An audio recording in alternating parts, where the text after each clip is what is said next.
کیا آپ نے اقوام متحدہ کے منشور اور اس کے آئین اور انسانی حقوق کا حلف اٹھایا ہے یا آپ نے اس آئین کا حلف اٹھایا ہے؟ کا معنی یہ ہے کہ کیا وہ سب کچھ دفع الوقتی تھا؟ اس وقت مجبوری تھی، کچھ حاصل کرنا تھا تو اس میں جو چیز آئے آپ قبول کرتے چلے جائیں؟ یہ چیز میرے خیال میں سیاسی لحاظ سے بڑے بونے پن کا مظاہرہ ہے۔ اس طریقے سے جس آئین کے تحت آپ قرآن و سنت کے تابع قانون سازی کے پابند ہیں، اس کے خلاف نہ کرنے کے آپ پابند ہیں، اس حوالے سے ذرا اپنا امتحان لیجئے۔ اور جو غلطیاں آپ لوگ کر رہے ہیں،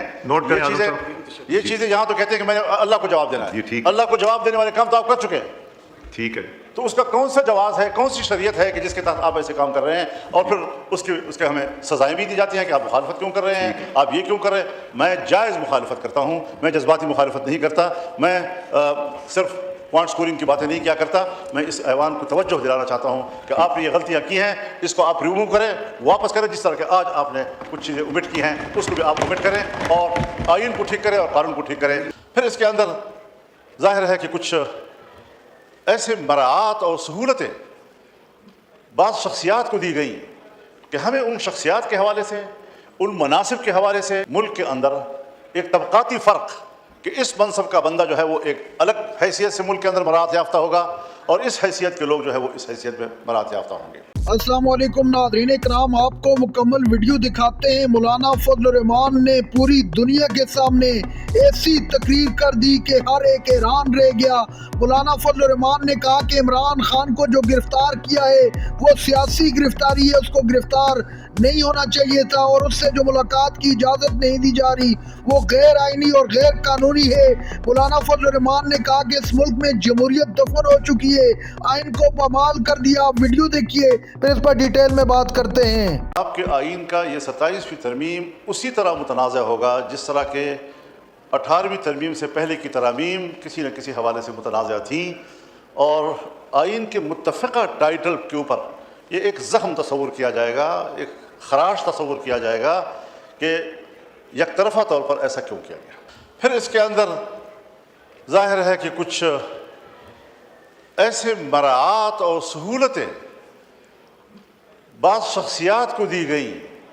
کہ ہمیں ان شخصیات کے حوالے سے، ان مناصب کے حوالے سے، اس کے احترام میں ہمارا کوئی اختلاف نہیں ہے، لیکن ملک کے اندر ایک طبقاتی فرق کہ اس منصب کا بندہ جو ہے وہ ایک الگ حیثیت سے ملک کے اندر مراعات یافتہ ہوگا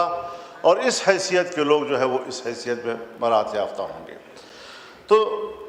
جناب اسپیکر، یہ پہلو اس کو مد نظر رکھنا چاہیے کہ قوم میں اس کو پذیرائی نہیں مل رہی ہے، اور لوگ طنز و مزاح بھی کرتے ہیں، اختلاف رائے بھی کرتے ہیں کہ ہمیں شخصیات سے بھی جھگڑا نہیں ہے، ہمیں ان کے منصب سے بھی جھگڑا نہیں ہے، لیکن ایسے مراعات کسی کو دینا یہ شاید خدمات کا صلہ نہیں ہے، بلکہ یہ ایک مستقل طبقاتی فرق کا اور امتیاز کا مسئلہ ہے۔ جناب والا، قانون سازی 26ویں ترمیم میں بھی ہوئی، وہاں پر ہم نے کچھ ترامیم پیش کی تھی، سود کے حوالے سے بھی اسی طریقے سے ہم نے شرعی عدالت کو طاقتور بنانے کا آئینی راستہ اختیار کیا،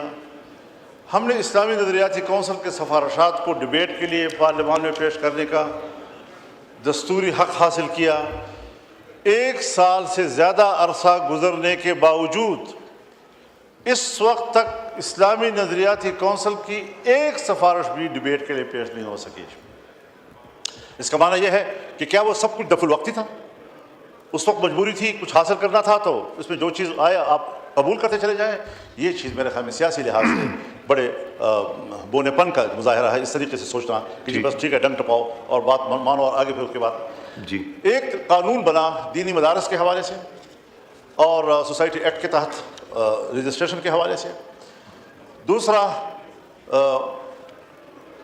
ابھی تک اس حوالے سے کوئی رجسٹریشن نہیں ہو رہی، بلکہ یہ سب گواہ ہیں، پورا ایوان گواہ ہے کہ جب قانون پاس ہوا